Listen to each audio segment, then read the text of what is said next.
Bonjour bien-aimés, bienvenue dans cette vidéo. Merci de la regarder. Il m'est venu à l'esprit de partager un morceau de l'écriture avec l'ensemble des personnes qui me suivent au quotidien et pour vous qui allez découvrir pour la première fois une de mes vidéos portant sur la parole de Dieu. Je voudrais tout simplement partager deux petites parties, deux petites portions de la parole avec vous et échanger sur ce que j'appelle la loi des épreuves. D'accord? Nous allons commencer par le premier test que nous allons tirer dans le livre de 2 Timothée chapitre 2, le verset 13e. Et le second test, nous allons le prendre dans 2 Pierre chapitre 5, du 6e verset au 8e verset. Vraiment, je vais m'arrêter à ces deux versets-là, pour ce qui sera de la lecture conduite. Et je vais partager de manière directe et selon ce que l'Esprit m'a mis à cœur de vous communiquer pour que les uns et les autres puissiez, n'est-ce pas, en bénéficier dans votre marche dans le Seigneur. Amen. 2 Timothée chapitre 2 verset 13e. Écoutons ce que la parole de Dieu dit attentivement, bien-aimé. Et pendant que tu ouvres ta Bible dans 2 Timothée chapitre 2 verset 13e, j'aimerais te dire à toi qui m'écoutes qu'il n'y a pas de meilleure chose qui puisse t'arriver si ce n'est de partager la parole avec les gens autour de toi, si ce n'est pour toi-même de méditer la parole de Dieu. Nous sommes ce que nous sommes parce que sa grâce a fait de nous ce que nous sommes. Et sa grâce et sa parole. 2 Timothée chapitre 2 verset 13e. La Bible dit dans le livre de 2 Timothée chapitre 2 verset 13e, ceci de très, je vais dire important. Toutes les portions de la parole de Dieu sont importantes d'ailleurs. Il est écrit, si nous sommes infidèles, il demeure fidèle, car il ne peut se régner lui-même. Amen. J'aurais pu lire un peu plus haut pour comprendre le contexte, mais désolé, vous allez lire à partir du verset 9e pour comprendre exactement le contexte dans lequel l'apôtre Paul écrit ce texte à Timothée. Il déclare, si nous sommes infidèles, s'il arrive que nous soyons infidèles, il demeure fidèle. L'Éternel demeure fidèle. Jésus-Christ demeure fidèle. Il ne passe pas de l'infidélité à la fidélité à cause de notre infidélité. D'accord? Il ne quitte pas de l'infidélité, de la fidélité dont il incarne la nature pour l'infidélité à cause de notre infidélité. Ce n'est pas possible. Jésus-Christ de Nazareth, tel David disait dans le livre des Psaumes, le chapitre 23e, quand je marche dans l'ombre de la vallée de la mort, l'Éternel est avec moi. Ça ne veut pas dire que lorsque nous devenons infidèles, le Seigneur devient infidèle aussi. Non, désolé. Lui, il reste fidèle, même quand nous sommes infidèles. C'est ce que cette parole veut dire. Et la Bible dit qu'il ne peut pas devenir infidèle tout simplement parce qu'il ne peut pas se renier lui-même. Et nous allons comprendre avec la petite portion qui va suivre pourquoi ce test et pourquoi Jésus-Christ ici dit il ne peut pas se régner. Il ne peut pas se régner, ça veut dire quoi exactement? Il ne peut pas régner quoi exactement? Allons rapidement dans 2 Pierre, chapitre 5, 6 à 8. Et nous allons comprendre finalement ce que l'apôtre Paul voudrait nous dire à partir de ce texte de l'Écriture. 2 Pierre, chapitre 5, au verset... Nous allons lire du verset 6e au verset 8e. Nous sommes dans 2 Pierre, chapitre 5, bien évidemment.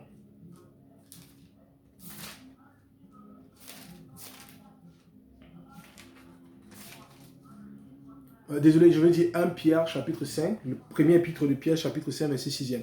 La Bible dit à partir du verset 6e, « Humiliez-vous donc sur la puissante main de Dieu, afin qu'il vous élève au temps convenable. » Verset 6e.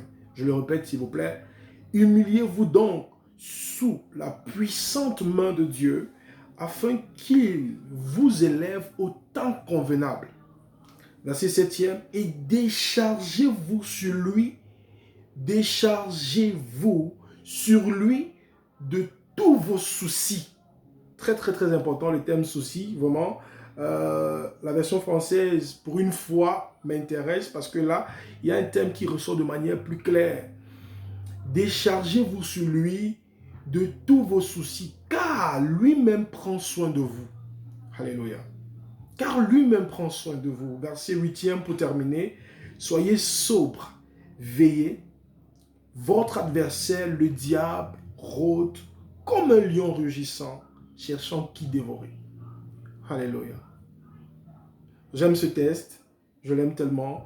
Le 6e que je reprends tout simplement. Et vous comprenez déjà, pour ceux qui sont en train de s'élever spirituellement, de comprendre exactement l'esprit qui est derrière. Vous comprenez vraiment déjà de quoi il est question quand l'apôtre Paul dit dans le livre de Timothée qu'il ne peut pas se régner dans notre infidélité, il ne peut pas devenir infidèle. Pourquoi? Parce que la Bible dit qu'il y a une puissante main de Dieu qui est sur nous. Elle demande à ce que nous nous humilions devant elle. Et afin qu'au temps convenable, il puisse, n'est-ce pas, nous élever. Parfois, dans la vie, nous trouvons l'astuce maniable, l'astuce qui marche avec notre manière de voir les choses pour pouvoir nous compromettre et pouvoir donner, n'est-ce pas, à un moment donné, une route que nous jugeons utile à notre vie. Et ça nous pose souvent un problème d'infidélité. Ce n'est pas qu'on ne croit pas ce que Dieu a dit dans notre vie, ce n'est pas qu'on ne croit pas en ce qui arrive dans notre vie, mais c'est qu'à un moment donné, on s'est dit, si jamais ça n'arrivait pas, comment je vais faire pour outrepasser la voie qu'il a tracée, qui est pénible? Le problème, c'est le temps qui n'est pas juste convenable, bien-aimé. Il y a plusieurs facteurs, mais je prends le seul facteur ici pour le cas d'espèce, pour ce que je voudrais que nous partageons maintenant. Le temps n'est pas convenable. Et la Bible dit que nous devons nous humilier. Maintenant, je vais expliquer quelque chose de très clair. Parce que je veux faire la différence ici entre les épreuves et ce que j'appelle la disgrâce. Les épreuves et ce que j'appelle la honte. Les épreuves et ce que j'appelle la malchance. Les épreuves et ce que j'appelle la malédiction. Les épreuves et ce que j'appelle la vie de péché. Tout ça, c'est la même chose. Disgrâce, vie de péché, malédiction, malchance. Malchance pour ceux qui comprennent de manière simple les courants de pensée humaines. Bien-aimé, il est écrit nulle part qu'un enfant de Dieu ne doit pas traverser d'épreuves. Au contraire, le peuple d'Israël, lorsqu'ils sont partis de l'Égypte, la Bible dit clairement qu'après avoir eu le plus gros miracle que je ne peux citer, qui est de traverser la mer Rouge à pieds nus, la Bible dit qu'ils entraient dans le désert. Pourquoi le désert? Parce qu'il y avait au-devant d'eux, n'est-ce pas, ce qu'on appelle la terre promise Canaan. Mais pour arriver à Canaan, il lui fallu à Dieu de leur faire passer par le désert. Ce n'était pas évident. Pourquoi? Parce que dans le désert, nous avons eu 3000 âmes perdues. C'est-à-dire, nous avons eu pendant ces moments de désert qui n'ont duré pas moins de 40 ans, nous avons eu des personnes qui sont mortes. Des personnes qui ont perdu carrément leur vie du fait je vais dire quoi? Du fait de ne pas s'humilier, du fait de ne pas être patient, du fait d'être incrédule vis-à-vis de la loi de Dieu. Nous avons eu 3000 personnes mortes au désert. Et même, une fois que le Seigneur a permis à ceux qui sont passés du désert pour la terre promise, c'était une autre génération qui avait cru différemment. Dieu a tracé sur le chemin de son peuple le désert. Il a prévu sur le chemin de son peuple les difficultés. D'accord? Je m'adresse à quelqu'un. Certainement, tu penses que les difficultés sont une malchance. Les difficultés sont une malédiction. Non, non. Les épreuves font partie de la marche. La loi des épreuves doit s'appliquer à quiconque a le Seigneur. Quiconque. C'est une loi normale. C'est une loi qui est prévue dans le passage, dans la destinée, dans l'accomplissement de ce que tu dois faire. C'est une loi divine, la loi des épreuves. La Bible dit que cette loi a pour but de réveiller quelque chose en chacun de nous, l'humilité. Il dit, humiliez-vous donc sous la puissante main de Dieu. Imaginez un seul instant que les choses sont faciles, les choses sont simples. Personne n'aura besoin de s'humilier, personne n'aura besoin d'écouter Dieu, personne n'aura besoin d'écouter attentivement et d'attendre de manière claire le moment et le temps convenant pour pouvoir agir vis-à-vis de ce qu'on a à agir. Dans le livre d'Habakkuk, chapitre 4, verset 2, la Bible dit que attends, garde, reste à ton poste, patiente.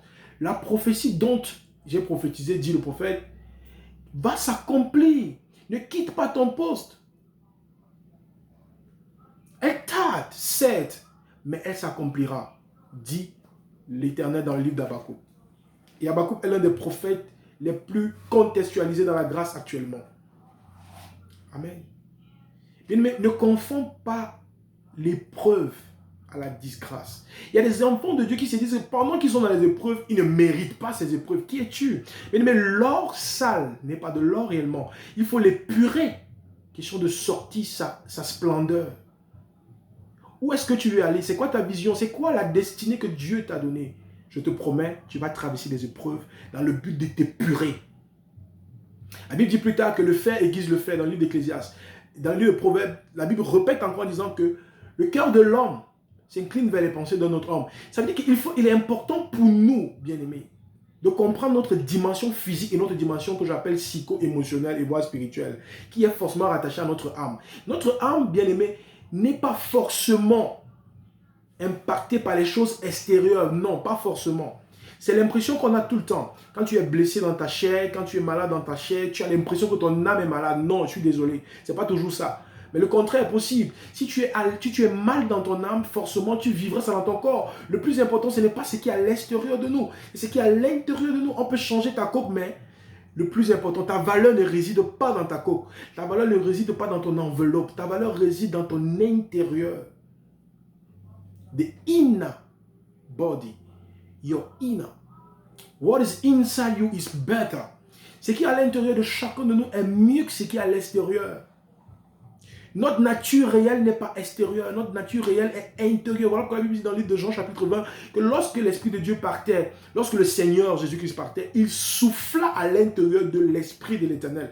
Il souffla, il souffla. Il y a ce souffle jadis dans le livre de Genèse, quand Dieu forma de la poussière l'homme, il insuffla de l'air, il souffla dans cette poussière, dans cette terre. Et la Bible dit que cette terre devint une âme vivante. C'était la même chose. Dieu a fait passer l'homme de la première étape adamique à la deuxième étape messianique dans le même processus du souffle. Il n'a pas soufflé de l'extérieur. Il n'a pas soufflé l'extérieur de l'homme. Il a soufflé l'intérieur de l'homme. Le problème, notre valeur est interne, elle n'est pas externe. Maintenant, il est normal que Dieu nous épure. Il est normal que Dieu nous rend étroits. La Bible dit que le chemin qui mène vers le Seigneur est étroit. Étroit. Souvenez-vous de l'homme riche. Il lui a dit, va et vends toute ta richesse afin que tu puisses venir vers moi. Il a dit, non, je ne peux pas vendre ma richesse parce que lui il jugeait que sa richesse était sa valeur. La preuve, on l'appelait l'homme riche. Ne nous caractérisons pas par le fait de nos avoirs et de notre être. Caractérisons-nous par le fait de ce que nous possédons. Il dit dans le livre de Somme, chapitre 2, à partir du chapitre 2, le Somme chapitre 1, il explique d'abord que nous sommes comme un courant d'eau. Nous sommes comme un arbre planté près d'un courant d'eau. Nous donnons notre fruit en toute saison. Le fruit encore, c'est l'intérieur. Mais à partir du chapitre 2, la Bible dit que partout où nos pieds fouleront, le sol où nos pieds fouleront, partout où nous irons, il nous donne en possession. C'est quoi posséder? Posséder, c'est comme quand on dit que quelqu'un est possédé d'un démon, d'un esprit impur. Si l'esprit n'est pas extérieur, on ne voit pas l'esprit, il est en l'intérieur de toi. La Bible dit que lorsqu'il nous donne en possession les terres pour héritage, c'est à l'intérieur de nous. Tu es d'abord possédé par la fortune avant de vivre la fortune. Tu es d'abord possédé par la richesse avant de vivre la richesse. Tu es d'abord possédé par la santé divine avant de la refléter sur ton corps. Ce n'est pas parce que tu es malade actuellement que tu n'as pas la santé. Je suis désolé. Le problème, c'est que tu ne crois pas en ce qui possède ta vie. La Bible, je termine en disant dans le livre de 2 Corinthiens chapitre 5 verset 17, la Bible déclare ceci: quiconque est en Christ est une nouvelle créature. J'aime bien la consonance. Il n'a pas dit quiconque a Christ. Quiconque est en Christ. Tu n'as pas Christ, tu es en Christ. Tu possèdes Christ. Car lui-même, Christ, la Bible déclare qu'il revêtait la stature parfaite divine. Il était pleinement rempli de la divinité. Colossiens chapitre 2 verset 18. Il était rempli de la divinité. Rempli. Voyez bien le truc en fait. La Bible dit que c'est à l'intérieur qu'il met quelque chose, c'est pas à l'extérieur. Le problème c'est que nous voulons voir de l'extérieur la main divine de Dieu. Elle est interne. La puissance dont la Bible parle est interne. Voilà pourquoi il est important de méditer la parole jour et nuit. Voilà pourquoi il est important de la consommer comme de la boisson. La consommer comme de la nourriture. Car il dit ne vous enivrez point de vin, mais enivrez-vous du Saint-Esprit. Parce qu'à l'intérieur de toi, il y a comme une mouvance. Il y a comme un shaking in qui fait que tu ne puisses pas te contrôler. Cette parole te porte, elle te remplit. Mais les épreuves que tu traverses maintenant sont normales, elles doivent être. Parce qu'elles déterminent ta prochaine étape. Et je vais comme ça déclarer à quelqu'un qui a compris ce message que les prochaines épreuves de ta vie vont caractériser de manière claire la dimension de ton témoignage. Et ces épreuves-là, je viens de te dire, elles doivent s'accomplir. Par contre, aucune épreuve ne doit être confondue à une disgrâce.